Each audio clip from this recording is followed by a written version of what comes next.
tarde a todos. Nós daremos agora início à segunda parte do programa, com a roda de discussão Tecnologias Digitais e Móveis, Práticas Translíngues e Participação Social.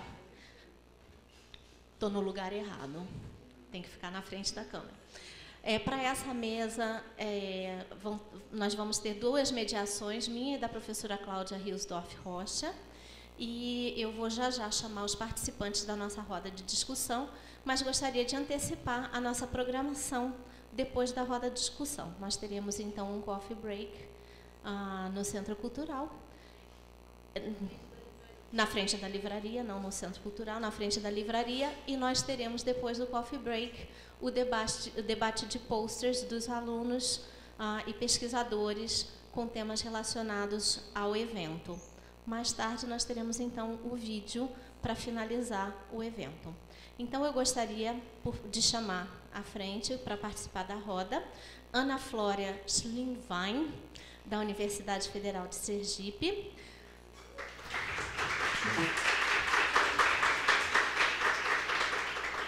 Fernanda Liberali, da PUC São Paulo, todas professoras. Ivani Rodrigues Silva, da FCM da Unicamp. Ruberval Maciel, da Universidade Estadual do Mato Grosso do Sul. Cláudia Riosdorf Rocha, daqui do IEL. E eu, que sou Maria Vitória, professora de inglês do CEL, e com uma pesquisa em aquisição de linguagem aqui pelo IEL. Ok?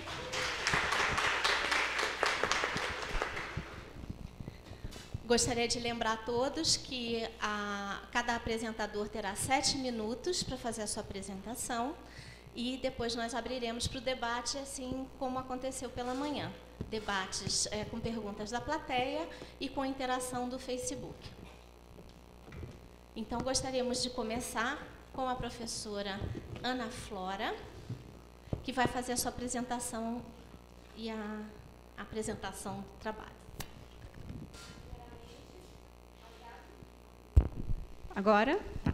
Então, primeiramente, boa tarde a todas e a todos. Gostaria de agradecer muito ao convite, né, do pessoal do GELT. Adoro estar aqui na Unicamp, porque a Unicamp é minha casa, né? Eu fiz minha graduação, meu mestrado, meu doutorado, e vão 20 anos de Unicamp, né? Atualmente, eu estou na Universidade Federal de Sergipe, no campus de São Cristóvão, no Departamento de Letras Libras, né? Estou há 2 anos e meio só lá, uma nova fase na minha vida. A Denise sabe que eu sou uma pessoa muito curiosa e, por isso, às vezes, errática, né? Então, eu venho de uma história de trabalho com a língua inglesa, do Reading Web, do Ilang. Aí comecei a ter curiosidade pelas questões de português como língua estrangeira, depois português como língua adicional, Libras. Acabei me voltando para a questão da Libras, né, da educação de surdos, e atualmente eu estou tentando juntar essas duas paixões, que seria o ensino do inglês escrito para surdos, né, através da Libras, sem passar pelo português, que vai ser um desafio. Esse é meu atual projeto. Quem tiver interesse, depois a gente conversa, porque estou precisando trocar várias ideias, né, que é um campo ainda meio sem muito background, então toda a forma de colaboração é bem-vinda. E eu gosto de me definir como uma professora curiosa, e por causa da minha curiosidade eu acabo fazendo pesquisa, né? Então, geralmente os meus trabalhos surgem com inquietações que ocorrem dentro da sala de aula. Eu observo muito as minhas próprias aulas, a reação dos meus alunos, as conversas de corredor. Então, a partir disso, eu acabo realizando pesquisas. Atualmente, uma coisa que tem chamado muito minha atenção é a formação, né, desses futuros professores de Libras, né? Porque é um curso novo, a gente está fazendo reforma curricular agora, vendo o que deu certo, o que precisa ser mudado, etc. e tal. E, ao conversar com esses alunos, né, futuros professores, questões como memória, esquecimento, reconstrução da memória, como as imagens fazem parte desse, né, imaginário de reconstrução de memória, o papel da imagem na educação de surdos tem vindo muito à tona. né? Então, hoje, eu vou trazer algumas inquietações sobre esse tão falado uso das imagens na educação de surdos, né? Você abre qualquer texto sobre educação de surdos, fala assim, a importância do letramento visual, a importância do uso da imagem. Mas eu me pergunto, que imagem? Né? A gente tem uma péssima tendência de massificação, né? Então, todo surdo é igual, todo surdo teve o mesmo acesso a Libras, todo surdo teve o mesmo acesso ao português, né? Gente, não é assim. Se nós, ouvintes, não temos os mesmos acessos, imagine a comunidade surda, né? Então, quando você vai, por exemplo, para Sergipe, que a gente tem o que a gente chama de povoados, são pequenas localidades com 200, 300 pessoas, às vezes com acesso super difícil, estrada precária. Aí você tem um surdo nesse povoado. Ele, às vezes, vai ter contato com outro surdo quando ele tem mais de 15, 20 anos. Então, ele não teve contato com a Libras, ele acaba desenvolvendo o que depois acho que a Ivani vai discutir de uma forma mais interessante, que é uma língua caseira, um gestual caseiro, aí a nomenclatura ainda é meio polêmica, né, com relação a isso, né, e aí ele chega na escola, não entende português, porque ele não tem uma forma de interação com essa língua que ele não tem acesso. Então, é uma realidade muito cruel. E eu me pergunto, será que eu estou preparando, né, ou ajudando, pelo menos um pouco, a preparar esses futuros professores para esse tipo de realidade? Né? Será que eu estou instigando reflexões que vão ajudá-los a encarar uma sala de aula com todas as restrições que existem na região que a gente mora? Né? Então, hoje eu trouxe uma pequena dinâmica, né, porque eu não gosto de dar respostas, eu gosto de provocar perguntas e aí incitar o debate para ver onde a gente caminha, né? Então, se você puder abrir o PowerPoint, por favor.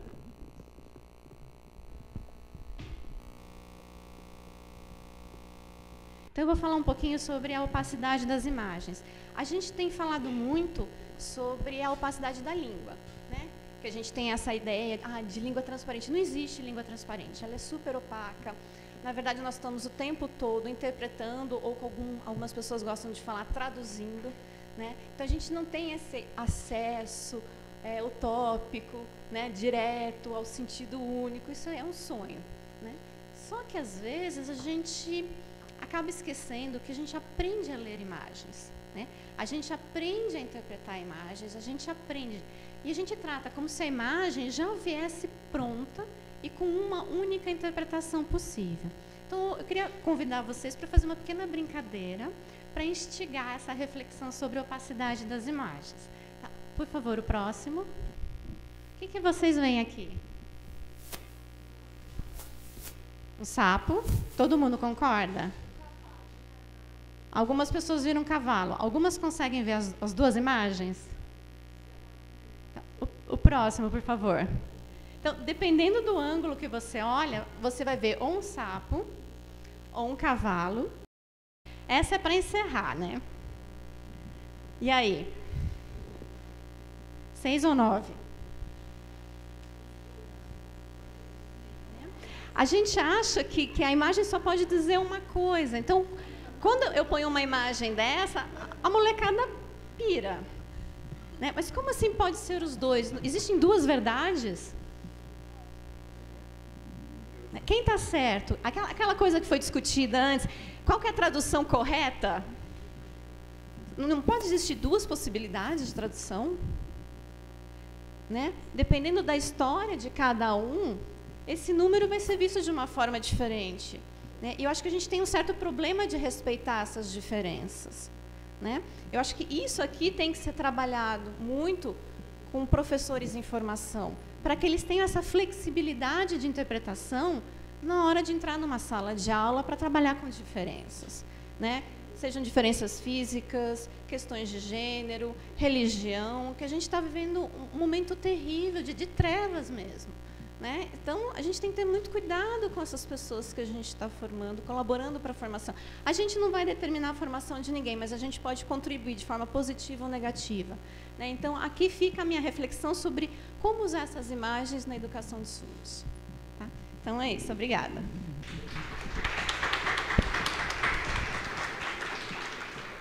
Eu passo a palavra para a professora Fernanda Liberali.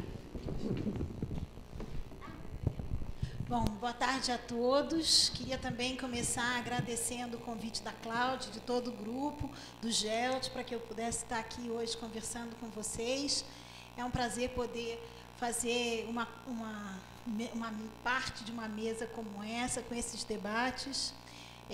Queria dizer que o que eu vou apresentar hoje aqui não é trabalho meu, Fernanda, sozinha, é resultado de um trabalho de um grupo de pesquisa grande, chamado Grupo de Pesquisa Linguagem e Atividade no Contexto Escolar, do qual a Jéssica, que está aqui comigo hoje, faz parte também. E o que eu vou mostrar é apenas parte daquilo que eu venho estudando dentro desse projeto bem grande, que envolve um grupo de pesquisadores bem grande. Bom, e que vocês estão todos convidados a ir conhecer e a participar. Já comecei assim, viu? Bom, pode passar, por favor. Então, a minha fala hoje focaliza sobre o tema das práticas translíngues. E um ponto que a gente faz muito forte, que é aquele da formação de formadores. Eu sou professora pesquisadora na PUC São Paulo e faço parte de 2 programas de pesquisa. Um em Linguística Aplicada, o LAEL, e o outro em Formação de Formadores, que é na educação. Nesses 2 programas, eu trabalho com a linguagem na constituição das atividades da escola, das formações, das diretorias de ensino. E o que eu vou mostrar para vocês hoje é um pouco de como a gente pensa no aluno, no professor, no coordenador, no diretor, nos próprios pesquisadores, todos eles como formadores uns dos outros, num processo contínuo, no qual todos precisam aprender como se formar e como formar o outro. Pode passar, por favor.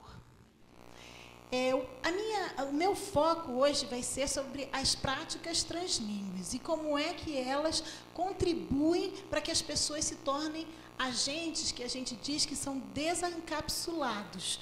E esse desencapsulado vem do fato de que a gente trabalha principalmente focalizando o que é o currículo da escola e como a gente pode transformar esse currículo a partir de uma visão sócio-histórico-cultural pautada principalmente nas ideias do Vygotsky.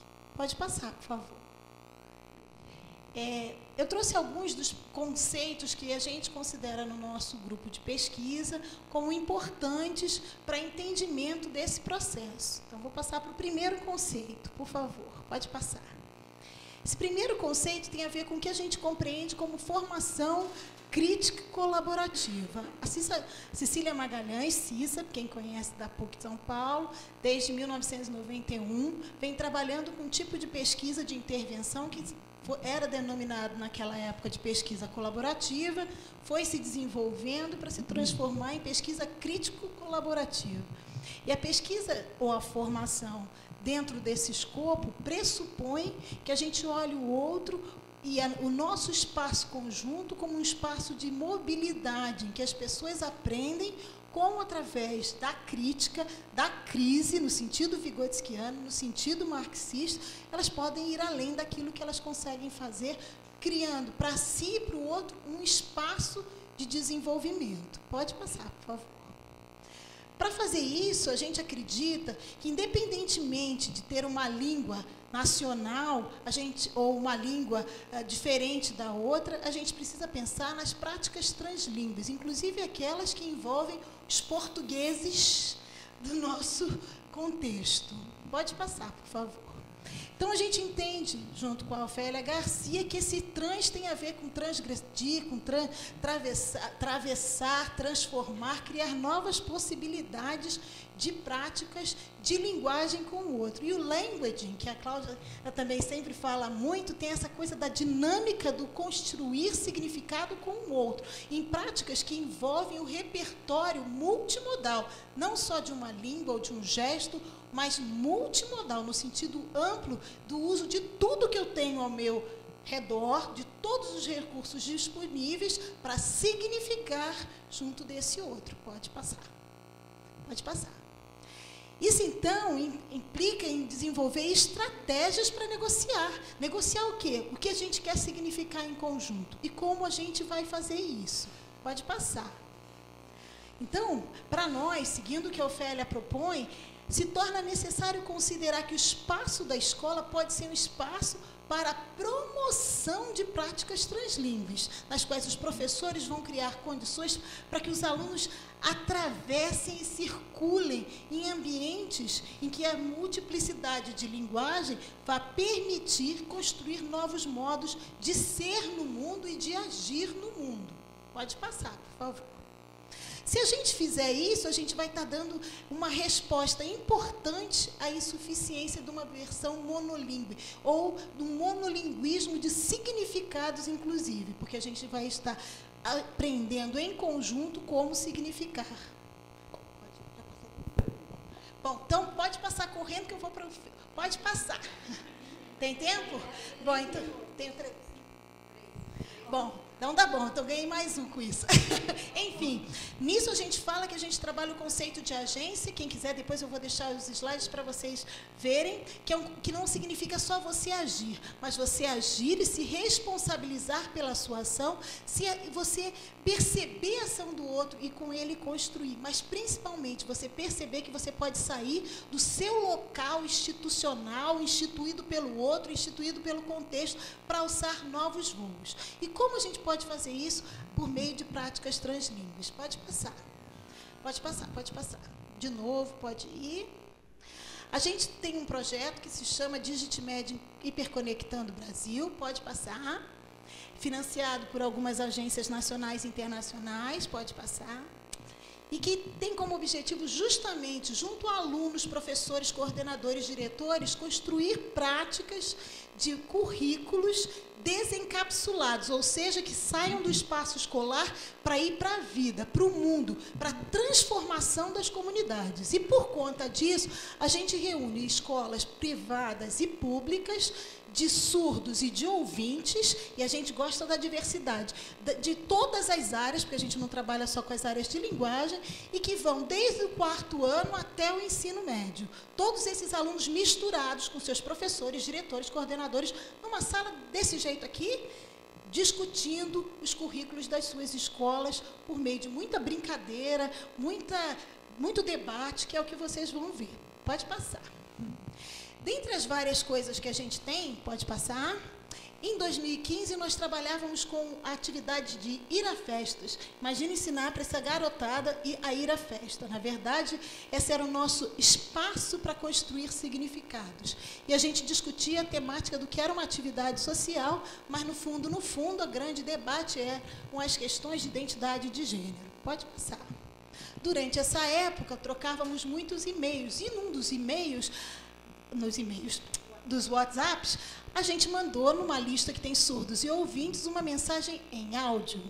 Imediatamente, os alunos surdos se tornam formadores de todos os demais, dizendo para a gente, sou surdo, alguém pode traduzir? E começa todo um debate que aparece aí nesse mesmo WhatsApp como um espaço constituído de aprendizagem sobre como essa tradução, transcrição, interpretação aconteceria. E esse espaço se tornou, então, um espaço de aprendizagem de surdos, ouvintes, de professores, alunos, pesquisadores, que juntos estavam constituindo uma nova prática translíngue. Pode passar, por favor.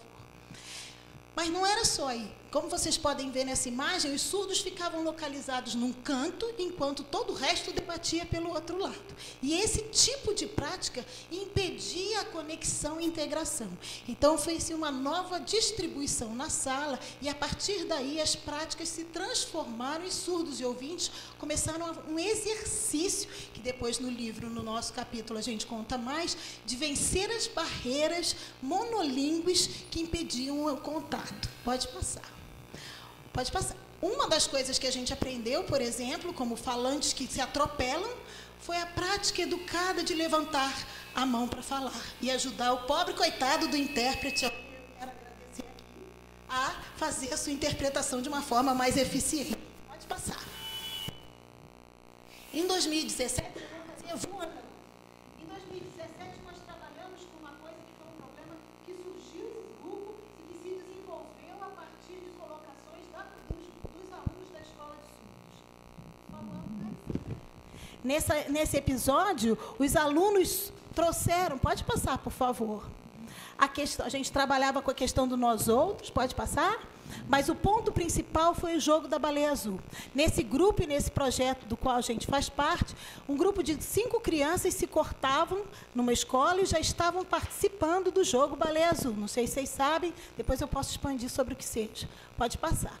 Os alunos surdos, então, trouxeram, pode passar, para o debate esse tópico por meio de um vídeo com legenda. Pode passar. E nós resolvemos que faríamos uma versão nossa da Baleia Azul. Fizemos, então, regras exatamente como a Baleia Azul tem, só que com coisas boazinhas. Pode passar.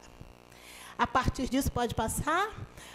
Formamos pequenos grupos e os grupos recebiam mensagens que mandavam desenhar o cifrão no braço, ajudar um amigo, fazer algo. E todo mundo participando e jogando. Pode passar. A última tarefa, contudo, era naquela caixa colocar todo o dinheiro que você tinha na sua carteira. E como vocês podem ver, adultos e crianças, indiscriminadamente, colocaram o dinheiro naquela caixinha, acreditando naquilo que estavam fazendo. Pode passar. Nesse processo, eles aprenderam por uma reflexão por meio de uma outra linguagem, que é a linguagem visual, a entender o processo de passivização e alienação que eles estavam vivendo naquele jogo que eles, por meio de um artefato que a gente vive trabalhando e que todo mundo de manhã comentou que está aí, que faz parte do fazer, que é o WhatsApp, como eles vivenciaram uma prática de total alienação na qual eles não puderam desenvolver sua agência. Então, novamente, uma prática translingüe permitiu que eles expandissem o que pensavam sobre sua participação no grupo, no projeto e também no seu fazer no dia a dia das próprias escolas. O que eu quero finalizar dizendo aqui é: um projeto pode promover práticas translingües por meio de mídias digitais, criando, então, a chance de uma agência que se desencapsula. Obrigada. E o vídeo fica para a próxima. O vídeo fica para a próxima, ou se vocês quiserem, no final, e tiver tempo. Se tiver tempo. É longo, mas eu vou deixar o link. Quem quiser ver, entra lá. Eu passo a palavra agora à professora Ivani Rodrigues Silva. Boa tarde a todos. Também quero agradecer pelo convite da Cláudia, da Denise, da Raquel e da comissão do GELT para estar aqui falando um pouco do que eu venho trabalhando, né, nos últimos anos, na área de educação de surdos. E também, né, na verdade, a alegria também por conta de estar ouvindo os colegas. Eu acho que isso também é muito instigador, muito positivo, e isso também me deixa feliz. Eu acho que eu vou pedir... já está aí, que bom. Talvez eu vá me levantar. Eu vou sempre aí.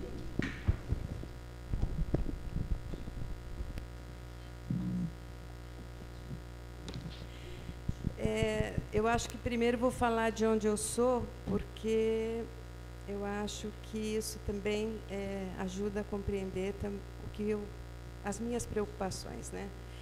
Eu me formei aqui no IEL, então, nesse sentido também, como Ana Flora, sempre um prazer voltar, principalmente nesse espaço do lado de cá. Muito prazer e muita responsabilidade estar aqui na frente de nossos professores, Denise aqui, ó, representando a turma toda. Mas é um desafio e aí a gente também tem que lidar com os desafios. Na verdade, então, me formei aqui, fiz a minha pós-graduação aqui, dentro da Linguística Aplicada, o mestrado dentro da Linguística, mas trabalho no curso de Fonoaudiologia, aqui da Unicamp, e tenho lá poucos interlocutores para falar sobre isso. Então, na verdade, vou discutir, trazer para vocês coisas que falo muito pouco no meu próprio espaço, então, por isso também é prazeroso estar aqui. Você pode mudar? Então, eu acho que a gente tem, na verdade, que dizer que estamos num momento de deslocamentos importantes em relação à área da surdez, né? Não se pode negar que, nos últimos anos, ações aconteceram trazendo maior visibilidade ao surdo como minoria linguística e a língua de sinais, né, que alça um protagonismo que ela não tinha antes. Então, se a gente pensar que na década de 80, até nos inícios dos anos 90, Libras era lidada, né, era vista como uma não língua, né, na verdade, como mímica. As mães chamavam de mímica, os profissionais chamavam de mímica, então ela não era considerada uma língua de fato. E o sucesso era medido na questão do surdo, tanto na escolarização quanto na comunidade, aquele surdo que falasse melhor. Então, quanto melhor o surdo falava, melhor ele era, mais ele era valorizado pela família. Olha, meu filho fala, é surdo, mas fala. E na escola, aquele surdo que escrevesse bem. Então, na escola, a gente tinha o grande desafio era o surdo escrever. Apesar de não falar, muitas mães falavam isso comigo. Meu filho sabe escrever, ou pretende saber escrever, ou quer aprender a escrever. Então, era esse grande objetivo das famílias. Primeiro, que o surdo falasse. Mas, se isso não acontecesse, pelo menos que ele escrevesse e tivesse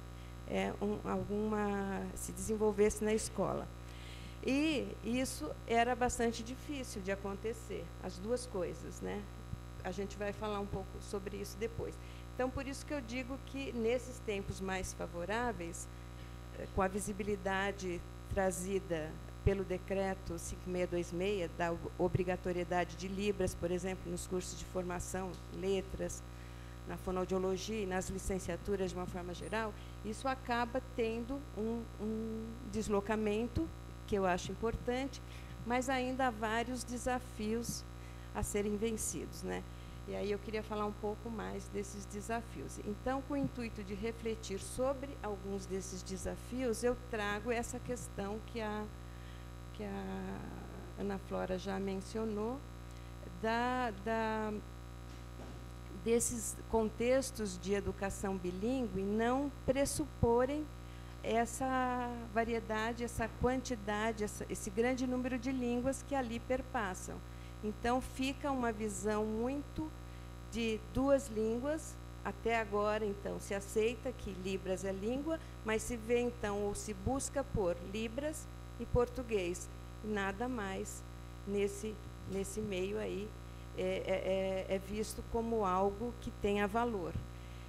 E eu gostaria de trazer que, como diz Marilda Cavalcante, que é aqui da casa, nos contextos de educação bilíngue ou contextos multilingües, uma língua traz no seu interior muitas outras línguas. E eu acho que é disso que eu queria falar um pouco mais nesse momento. Pode passar, por favor? Porque a gente vê uma tendência de simplificação no modo como esses contextos, esses complexos repertórios dos surdos são vistos dentro da escola, dentro da família, dentro da sociedade, de forma geral. E mais especificamente nas práticas de ensino de português para surdo. Então, ora se vê só o português, como a gente estava falando antes, o surdo tinha que falar, o surdo tinha que escrever português. Ora se vê também só a Libras. Não se vê as outras coisas que acontecem nesse entorno. Pode passar, por favor? Então, eu vou trazer também alguns conceitos com os quais eu estou trabalhando para poder falar um pouco mais desse tema, né, que é o conceito de representações, por exemplo, né, concebido sempre como um processo criativo de produção de significados. Então, a representação está sempre em construção. Isso porque a gente vê as pessoas, ora representando o surdo, né, como incapaz, porque não fala português, ora, nesse momento mais atual, representando, muitas vezes, o próprio surdo como incapaz, porque ele não sabe Libras. O conceito de identidades, orientado por essa concepção também fluida não fixa e sempre também construída discursivamente. O conceito de repertório comunicativo, porque eu acho que é um conceito produtivo para a gente entender as questões, principalmente da escrita de surdos, né? Como traçando o limite do linguístico e entendendo língua como um dos muitos recursos do indivíduo. Então, a língua não é o único recurso de comunicação, mas é um deles, e a gente pode lançar mão de outros recursos, como a professora acabou de dizer. Pode passar, por favor? Então, esse é um texto de um aluno surdo, que eu trago só para vocês terem uma noção daquilo que a escola estranha, e vê muito isso, né? A gente sabe que quem está aqui, que lida com surdos, já viu isso. E isso é visto, então, como uma sequência de erros, e não de acertos em relação à língua portuguesa, porque esse menino é um menino que fala Libras e está aprendendo português na escola.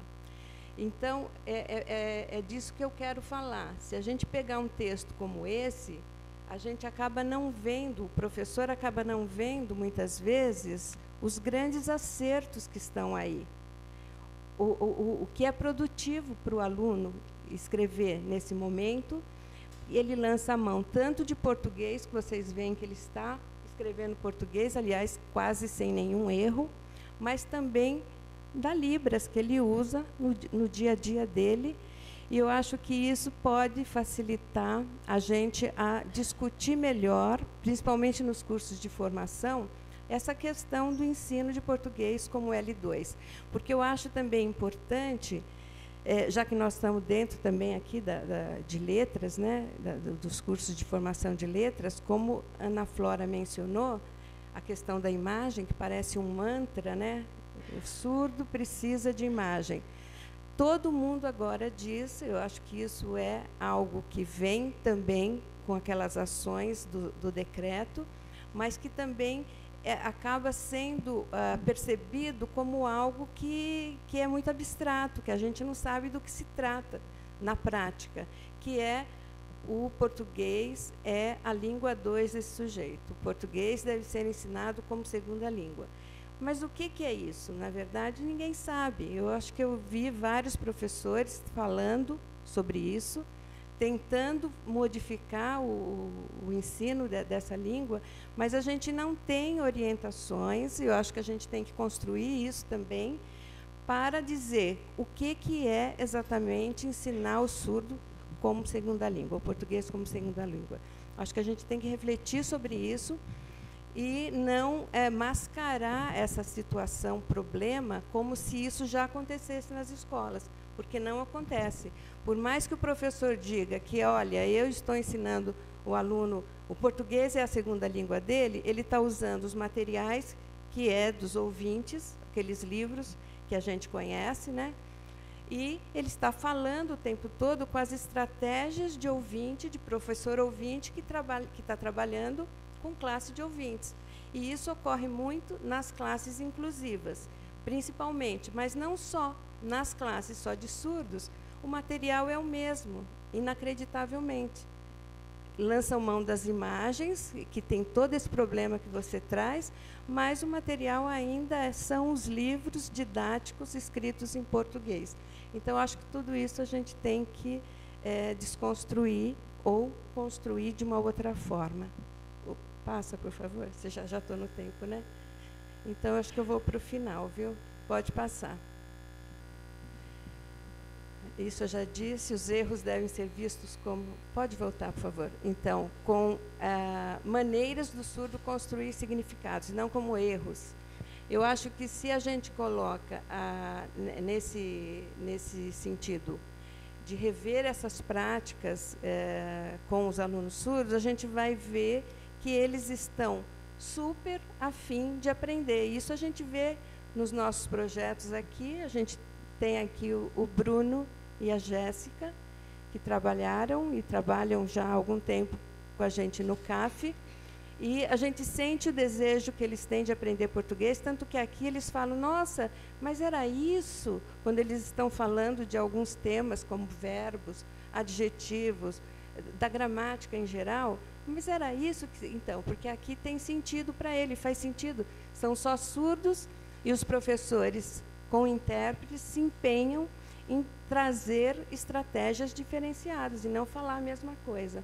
Então, nesse sentido, eu acho que é um alento a gente tentar, como a professora estava falando, eu não sei se o termo seria desencapsular a escola, a sala de aula, no sentido de fazer esse movimento para que a gente tenha coisas diferentes, porque o sujeito surdo está lá, quer aprender, e a gente tem que se preparar para esse ensino. É isso. Obrigada.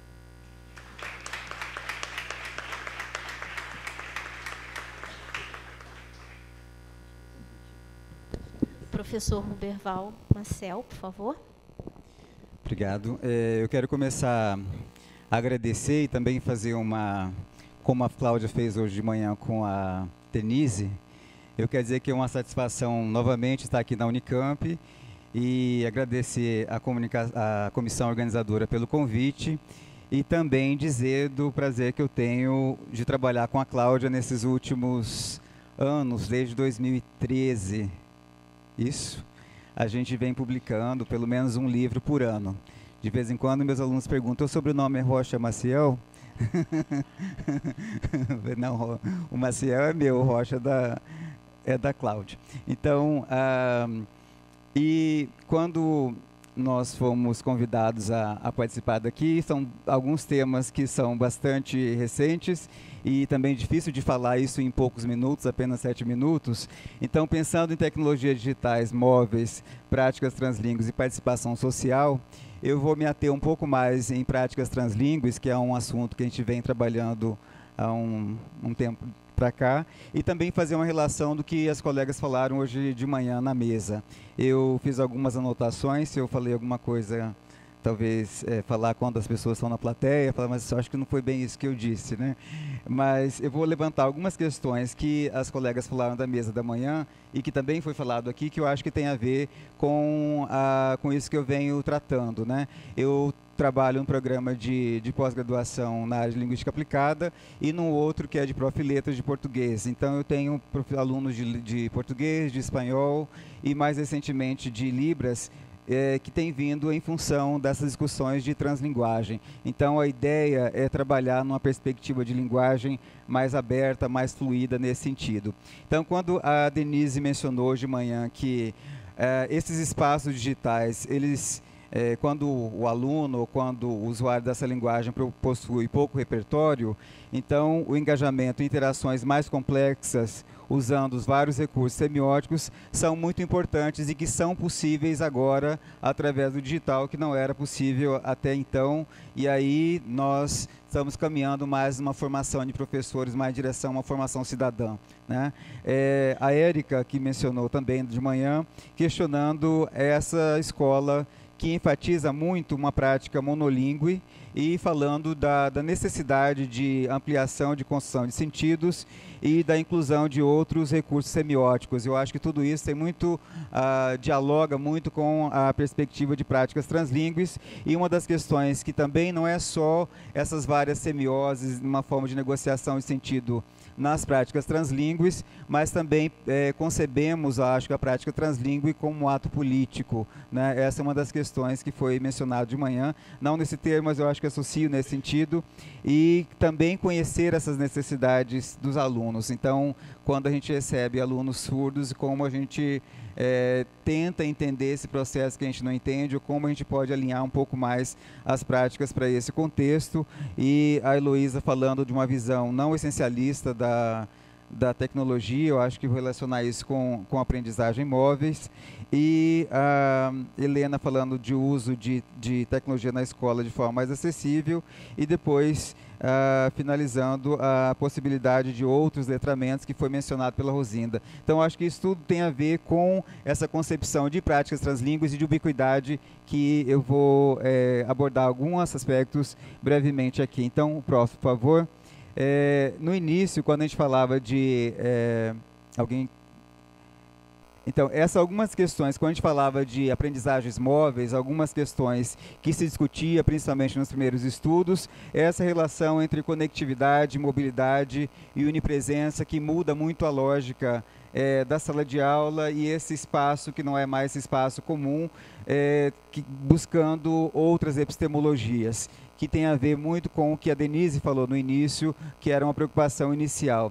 Mas a gente percebe também, próximo, que isso está muito ligado, essa apologia à aprendizagem móvel, no próximo slide, por favor, a um conceito de mercado próximo. Então, nesse contexto, eu acho que teve uma ênfase muito em se dizer dessas mentes interconectadas, dessa inteligência coletiva e fluida, mas estavam falando de como constrói conhecimento dentro desse contexto, mas eu sentia a falta de uma perspectiva de linguagem que dava conta desse contexto, porque nós estávamos falando de construir conhecimento dentro desses espaços, mas estávamos falando também de concepção de linguagens, como nós concebíamos linguagem oral e linguagem escrita, quando muito acrescentando outros elementos nesse contexto, que eu acho que translinguagem vem ampliar nesse sentido. Depois, alguns autores, o próximo, por favor. Alguns autores dizendo, olha, precisamos olhar isso de uma outra maneira. Como apresentava 3 perspectivas anteriormente, Burbles é um deles que fala, olha para isso de uma visão mais mercadológica. Cada uma dessas questões, por exemplo, ele apresenta 6 dimensões. A questão espacial, a questão da portabilidade, da interconexão, da praticalidade, da questão temporal e desses fluxos transculturais ou transacionais em função do nacional, mas todos esses aí obedecem uma lógica de mercado. Então, uso esses mecanismos porque eu posso usar em qualquer lugar, em qualquer momento. Essa era a discussão inicial quando a gente falava de aprendizagem móveis, é quase, né, em todo momento, em todo lugar. Essa era a discussão inicial. E o que esse autor vem dizer assim, olha, precisamos olhar um pouco mais além disso, precisamos olhar da relação disso com a questão de mercado, né? Por que as pessoas estão utilizando isso, mas muito mais ligado ao aparelho e como isso fica mais funcional, o uso deles, que é um pouco que foi mencionado de manhã. Precisamos perguntar então agora o que eles têm a oferecer no sentido de outras epistemologias dentro desse contexto. Então, fazendo relação com isso, eu acho que as questões de translinguagens, eles oferecem essa perspectiva mais aberta nesse sentido. Então, trouxe Way, alguns outros, Maturana, por exemplo, desse Way, um que saiu na Revista Brasileira de Linguística Aplicada, foi também tive acesso pela ubiquidade, né, pelo Facebook a esse texto. Então, eu vou destacar algumas questões dentro desse contexto, mencionando desse contexto que vivemos hoje das dinâmicas fluídas, que transcendem as fronteiras de linguagens e não estão falando mais em variedades linguísticas somente, como falava quando ampliava esse contexto, e de outros sistemas semióticos. Então, isso é muito recorrente quando se fala em translinguagens. E eu gosto do contexto do Maturana, por exemplo, o conceito de autopoiese, que é da autocriação, para mencionar assim, não é uma linguagem pronta, uma linguagem acabada, essa linguagem que está sempre se recriando, mas ela está se recriando muito em função do digital, que eu vou mostrar daqui um pouco. Não estou falando de linguagem oral escrita só dentro desse contexto. Então, essa ideia do autopoiese. E aí, mencionando também que a linguagem não deveria ser estudada necessariamente como algo realizado ao pronto, mas entender esse processo. Então, para entender esse processo, para entender essa fluidez, eu acho que eu tenho visto nas perspectivas translíngues uma perspectiva mais aberta de entender esse movimento. Na sequência, também o Way vem colocando algumas questões que eu acho que tem a ver muito com os colegas falaram aqui de manhã, no começo, que não pensamos de maneira monolíngue, né? Mesmo que tudo aquilo que a gente pensa, a gente não consegue representar pela linguagem. Eu acho que essa ideia de trazer o digital a outras questões se amplia a noção de sentido, né?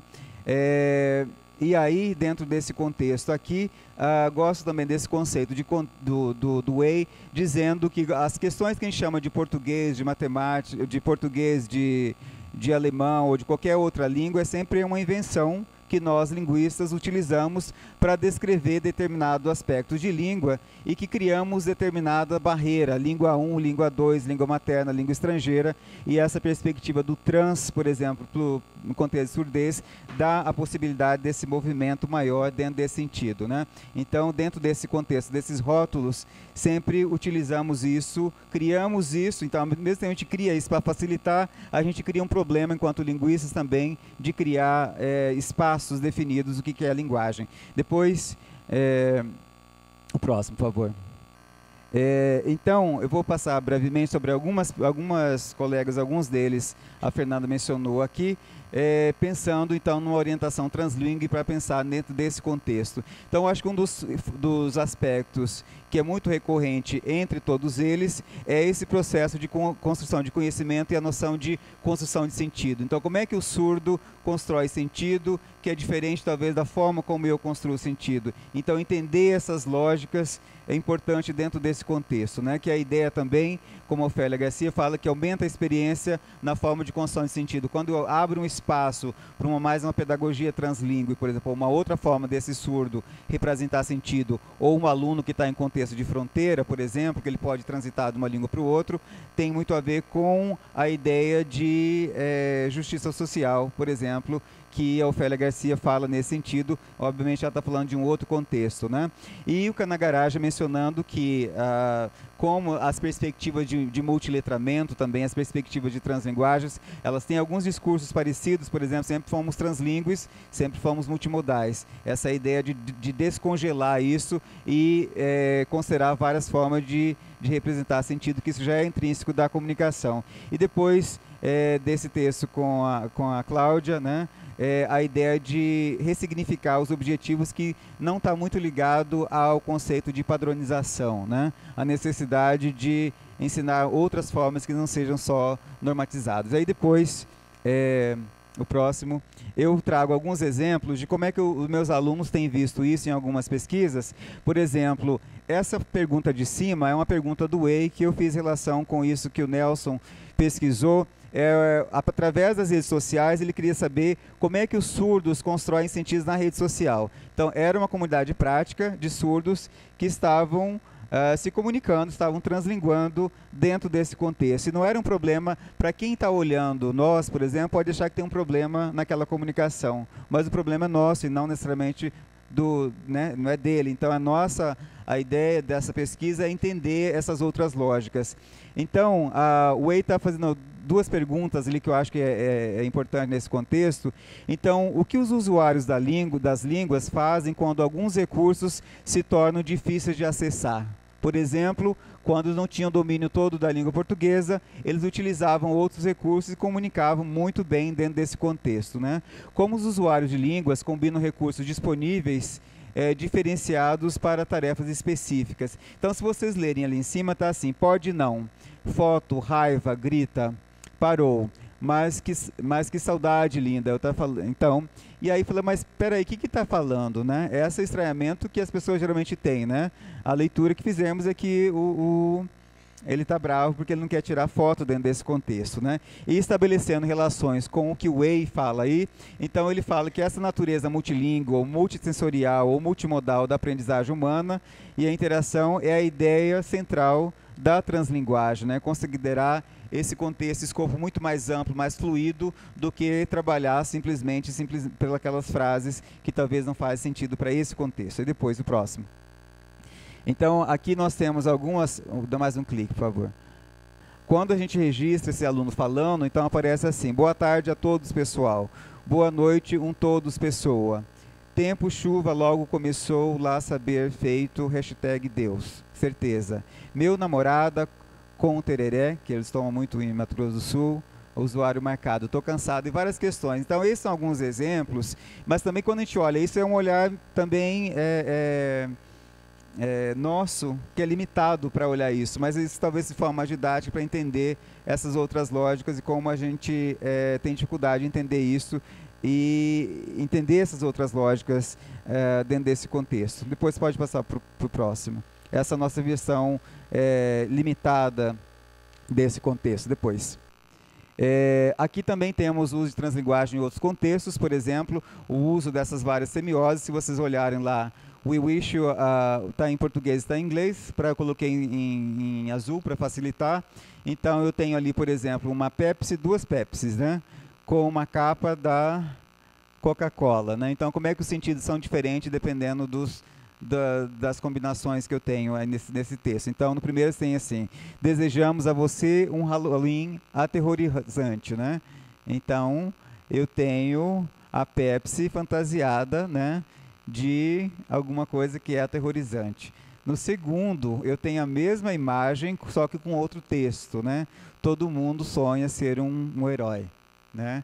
E aí o herói repete-se a capa vermelha, que pode remeter a outras questões. Então, eu acho que tem isso a ver com que Ana Flora falou de início, de como é que lemos essas imagens. Não é só a representação das imagens, mas como é que essas várias semioses constituem esse texto multimodal. Depois, o próximo, aqui também, eu tenho esse um outro contexto que eu tenho trazido. Os teóricos têm falado de forma você pode ver isso como culture jamming, que é retórica da irritação, ou paisagens linguísticas digitais, ou semiótica da guerrilha, né, que os adbusters tentam responder essa imagem. Isso surgiu na década de 80, quando se tinha uma ideia de contracultura, ou de subvertising, que é a ideia de subverter as propagandas, mostrando que tem outro lado disso, e isso está muito presente hoje em dia nas campanhas políticas. Quando eu quero diminuir uma imagem, faço de uma outra forma, e como é que eu translingo isso dentro desse contexto, né? E que são altamente ideológicos, né? E você tem o casal presidencial, né? Que pode ser um futuro casal presidencial, pode ser várias leituras, enfim, nem vamos entrar nessa questão aqui. Depois, mais ao lado, você tem um que remete ao outro, né? Eu não vou fazer então todas essas questões eu tenho visto também de uma perspectiva de translinguagem dentro desse contexto. O próximo, aqui também o outro, como é que os jammers faz a estratégia disso dentro da história da retórica da irritação, que os jammers geralmente fazem isso em forma de memes, né? Então a ideia, as estratégias que eles faziam mais no início, na década de 90, era mudar a percepção de quem está lendo isso, né? A ideia era chocar, ou causar raiva, ou causar medo. Agora você tem humor, você tem outros elementos que foram ampliados a partir do digital. E que o Way também associa isso ao que o Way chama de espaços translíngues, né? Que é um processo de ressemiotização, quer dizer, novos sentidos críticos, além da hibridação. Esse é um aspecto que eu gostaria de destacar, que estou falando de translinguagem, mas não estou falando só de hibridação, de mistura, de mudança de sentido. Eu estou fazendo isso com um propósito político ou crítico dentro desse contexto. Não pode parecer só engraçado, enfim, dentro desse contexto aqui, né? Então, a complexidade dos espaços e múltiplos recursos na ubiquidade. E também tem várias questões. Então, 15 de março, todas contra as ruas, contra o Exterminador do Futuro, e se isso tivesse em verde e amarelo, por exemplo, poderia ter uma outra conotação, enfim, dentro de um outro locus de enunciação, dentro desse contexto. Só finalizando o próximo. Então, que possibilidades eu vejo a partir daqui? Algumas das questões são processos fluidos que vão além do que nós concebemos essa linguagem oral escrita, por exemplo. Então, sistemas e estruturas de linguagens construídos socialmente para o engajamento em múltiplos sistemas de construção de sentidos e subjetividade, né? A capacidade transformativa de processo que transfiguram não apenas como sistemas, mas também como estruturas de cognição individual e social. E, por último, uma perspectiva transdisciplinar ou interdisciplinar, que foi mencionado aqui na mesa da manhã também, de conhecimento de linguagem. Não dá para olhar só, acho que do ponto de vista da linguística ou da linguística aplicada. A partir do digital, precisamos dessas outras lentes, desses outros contextos, né? De conhecimento da linguagem, aprendizagem de línguas e uso de linguagem. Próximo. Obrigado.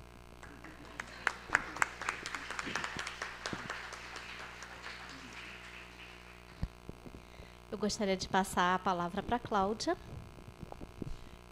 Obrigada, Vitória. Eu acho que a proposta agora é que a gente dialogue um pouco. A gente tem, na verdade, 15 minutos. Então, eu acho que eu fico pensando, gente, assim, a gente está falando em translinguagem, e quando eu, na verdade, escuto isso em sala e nos eventos, às vezes a gente está querendo olhar a translinguagem no produto, né? Então, aquilo é translingue? Não é isso. A translinguagem é uma relação. É algo, é olhar para essas misturas e ver o que está acontecendo, como é que essas relações estão sendo construídas, e mais importante que isso, eu acho que como a Ana Flora também trouxe aqui, é um exercício da gente repensar aquilo que a gente pensa, a gente acredita, a gente desaprender, enfim. E eu acho que só vou ressaltar um ponto que me é muito caro, que eu acho que a Fernanda trouxe, a Ivani e também o Ruberval. Eu acho que a translinguagem, para mim, ela me cativa, essa ideia, porque assim, o foco não está em mim e também não se desloca para o outro, mas é na relação de uma construção de um coletivo e de um bem comum. Então, não é o que é bom para mim ou o que é bom para você, é como é que a gente negocia isso, e é sempre tenso, e nem todo mundo vai estar sempre feliz. Então, são essas construções que importam, né? Então, o foco tá nesse processo de tensão.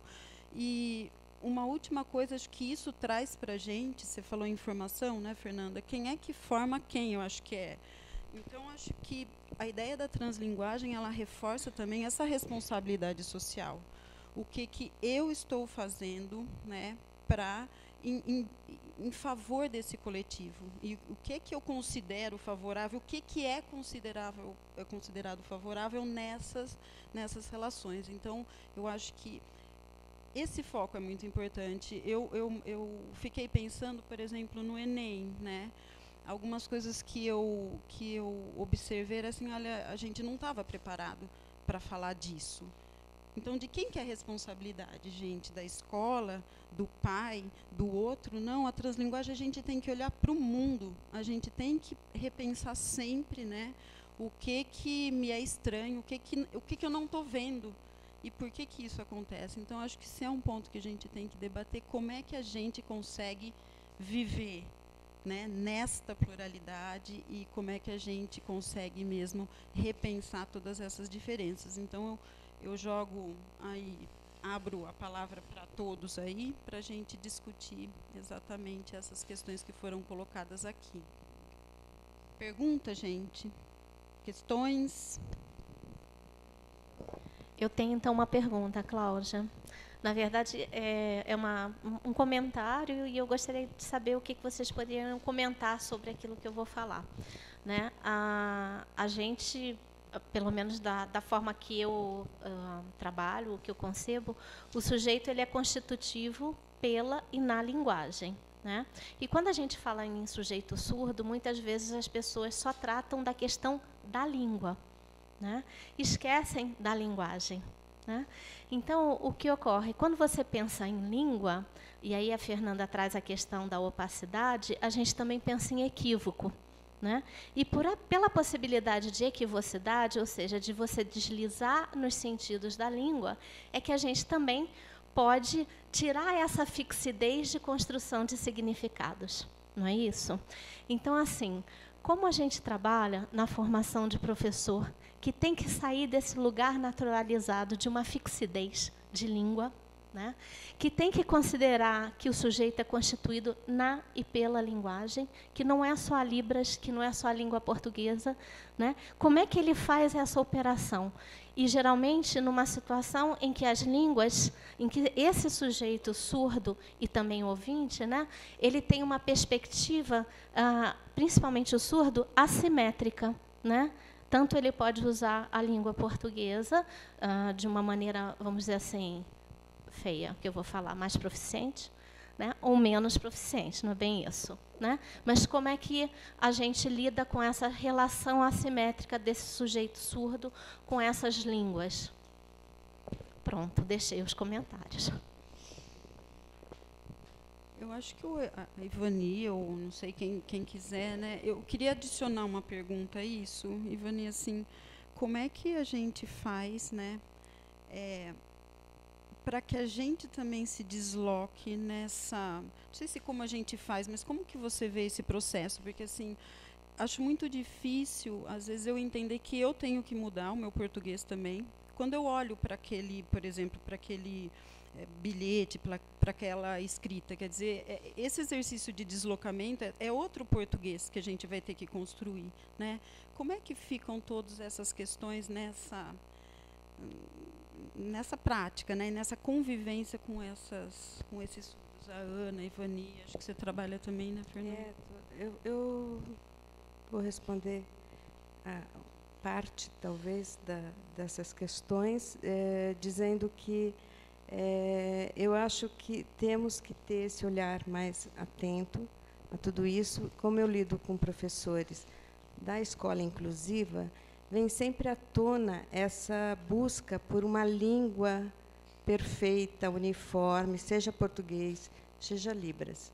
E aí eles não conseguem enxergar aquele sujeito real, com aquela língua real, e isso acaba trazendo muitos prejuízos, porque eles acabam sendo considerados como deficientes mesmos, porque a gente vê nessa fala que, mas tem alguma coisa aí, porque eu já ensinei tudo isso semana passada, essa semana ele esqueceu, então tem que ter algum componente neurológico envolvido.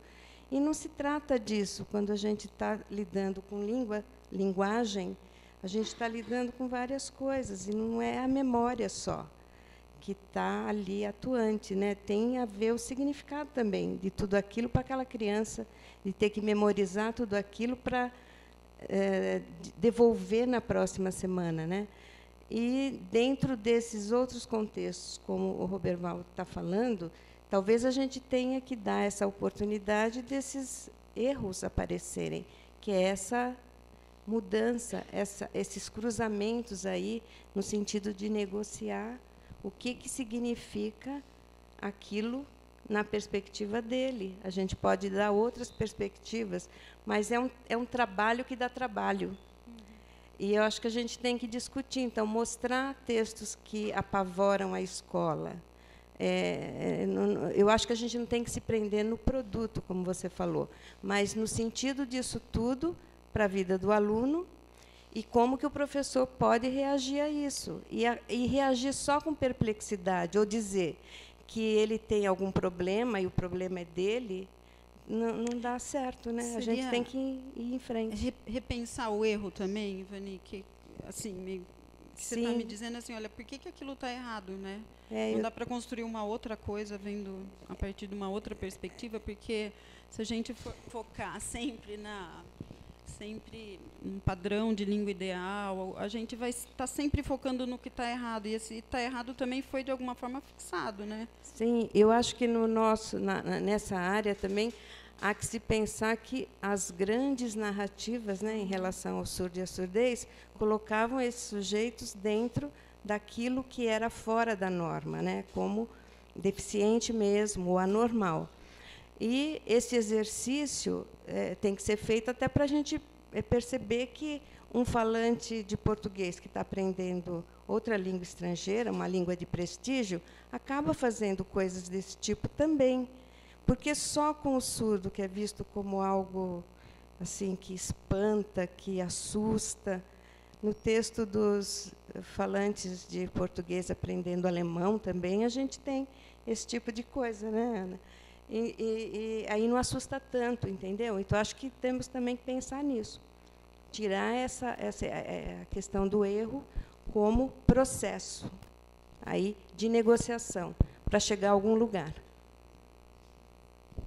Só uma observação. Dentro desse texto do Way também, ele faz uma relação, acho que tem a ver com formação de professores. Eu acho que precisa de um deslocamento de como a gente concebe esse outro.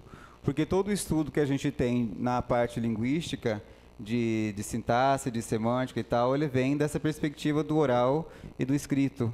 Então, o nosso olhar já vai para esse sentido, achando que isso está errado, ou que está... Como que essa pessoa chegou tem 25 anos e não sabe escrever dessa forma? Porque sempre estamos olhando com os nossos olhares culturais que estão vendo, está concebendo língua como oral e como escrito, né? E todos os estudos mesmo de sintaxe que a gente vê geralmente dentro desses alunos, que geralmente são poucas aulas quando tem Libras no currículo de um curso de língua estrangeira, ele não tem, isso é a parte, por exemplo, fora os cursos que são só Libras, né? Então, acho que precisa de um deslocamento disso, de entender e dar mais visibilidade para essas lógicas, né? Eu, por exemplo, tenho aprendido muito com isso, porque eu tenho que olhar com outros olhares, né? Eu acredito que conhecer um pouco de Libras ajuda a entender a escrita do surdo, né?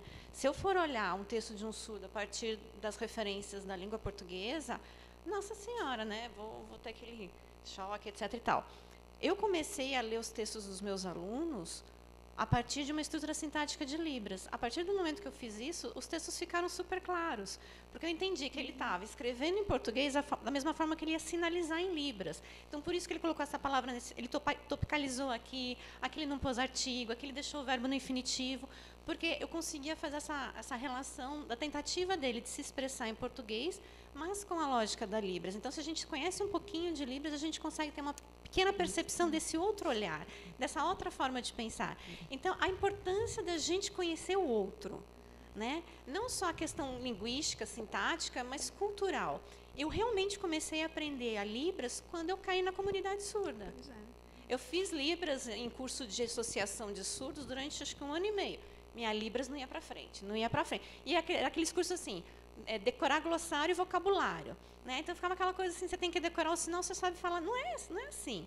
A hora que eu tive que entrar em contato com a comunidade surda, entender aquele processo, tentar me comunicar com eles perceberem a minha vontade de entendê-los, que aí a minha Libras deslanchou, né? Então, você se abrir ao outro, abrir esse diálogo, tentar entender a perspectiva do outro.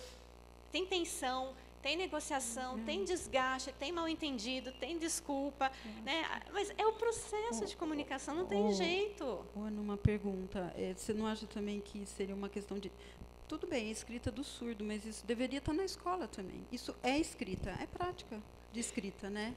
Você concorda ou não? Eu acho que a gente tem que aprender a trabalhar a diferença, seja do surdo, do disléxico, de quem for, né? Da criança que tem, o ouvinte que tem uma certa dificuldade. A gente tem que aprender a trabalhar com qualquer diferença. Eu sei que isso pode parecer um pouco utópico, mas se a gente não trabalhar, a gente não sai do lugar. Então, eu queria falar nessa direção, porque minha preocupação é a formação desses formadores, porque o que a gente está fazendo para alcançar isso, né? Então, por exemplo, quando a gente faz essa ousadia de criar uma brincadeira de baleia azul, que é quase a onda que a gente faz com eles, que no final das contas a gente coloca eles em várias situações desagradáveis, mas é para quê? É para que esse professor saia do seu local de estabilidade, do seu local de conforto, para ter que viver com desconforto. Uma das coisas que nós fizemos foi uma brincadeira, está relatado até no livro. A gente faz muitas brincadeiras. Não sei se vocês repararam que estava o pessoal fantasiado e tal, mas enfim. Essa eles tinham que fazer ficavam de costas, uma pessoa para outra, e eles teriam que fazer o seguinte: quando dissesse X, as pessoas virariam uma para outra e teriam que discutir porque tinha sido deixado um iogurte na geladeira e esse iogurte tinha sido comido. E o dono do iogurte estava muito bravo com o seu parceiro de casa que tinha comido. E eles tinham que fazer essa conversa e chegar a uma conclusão, porque eles tinham que continuar vivendo na mesma casa e tal. Era uma brincadeira para exercitar argumentação. Só que a gente pareou surdos e ouvintes. Surdos que não eram oralizados e ouvintes que não tinham conhecimento de Libras. Alguns nada, zero, né? Zero, se é que se pode dizer. Porém, tinha um intérprete. De novo, o papel do intérprete mediador. Todos os ouvintes ficaram prestando atenção em como, ao explicar para os surdos, o intérprete estava sinalizando. Então, a gente via os professores repetindo, os alunos repetindo os sinais mais importantes para poder desenvolver a conversa. E aí a gente colocou aluno com professor, professor com aluno. Quando eles fizeram a brincadeira e viraram, a gente vê os professores e os alunos num exercício de tentar significar, de usar certos sinais, de usar gestos com algum significado, de tentar usar português falado com a boca, toda forma para tentar realizar a tarefa que era numa brincadeira. Mas isso é uma brincadeira que ensina. Porque, como já propunha o Vygotsky, é no brincar que a gente se apropria dos modos de viver de uma cultura. Essa forma de viver não existe, porque a gente não tem essa flexibilidade, mas a gente pode ensinar. A gente tem outro exemplo.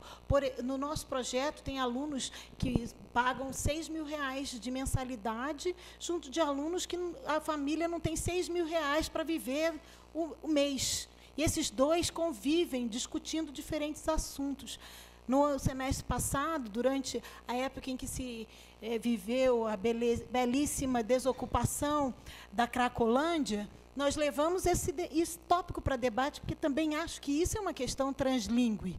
Porque também é uma questão translingüe, um grupo que é super favorável a acabar com a Cracolândia e um grupo que é super desfavorável. Como a gente põe esse pessoal, um grupo de crianças ricas que jamais passaram perto, ouviram a Cracolândia, e outros que moram do lado da biqueira. E essas crianças têm que debater esse assunto, sendo que algumas não sabem nem do que se trata, mas têm que se apropriar de um discurso para poder participar de uma construção de significado compartilhado sobre algo no mundo que não vem só daquilo que aparece na Veja, ou na Isto É, ou na Carta Capital, ou sei lá, mas vem da experiência com o outro, que é diferente do eu. Na praça pública, né? Na praça pública.